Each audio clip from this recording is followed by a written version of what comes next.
nataka niwakumbushe Waislamu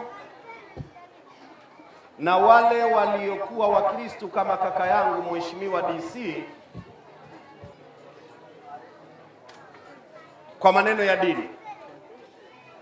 Waislamu naomba muzingatie sana nguzo ya 6 ya imani.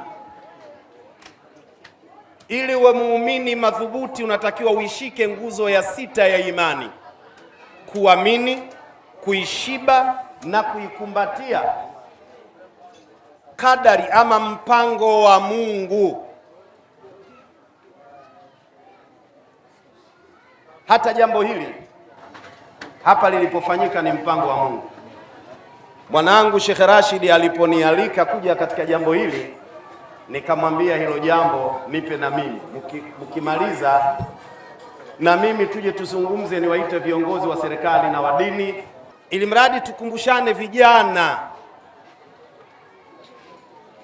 kama tulivyoambiwa na viongozi wetu. Kwa hiyo tuamini nguzo ya 6, mpango wa Mungu. Wanaotaka kwenda kuandamana, maana yake wametiania ya kwenda kupingana na mpango wa Mungu. Tumng'oe Mama Samia.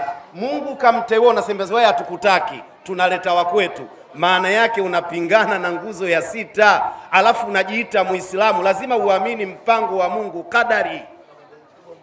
Mungu kaamua Mpogoro awe ndiyo mkuu wa wilaya wa Ilala, na leo awakilishe na mwenziwe. Hata mimi pia nilikuwa napenda niwe mkuu wa wilaya, Mungu kaniangushia kwenye ushehe. Nguzo ya 6. Mstahikimea, mlikuwa wengi mnataka nafasi hiyo. Kuamini mpango wa Mungu kakupa wewe kuwa ndio meya wetu.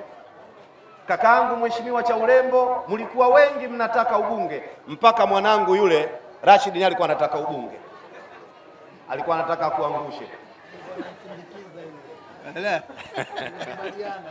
lakini Mungu kateua uwe wewe na madiwani nyote. Tuamini. Kwa hiyo tusiende, Waislamu tusiende kwenda kushindana na mpango wa Mungu, tusubiri temu ile ijayo.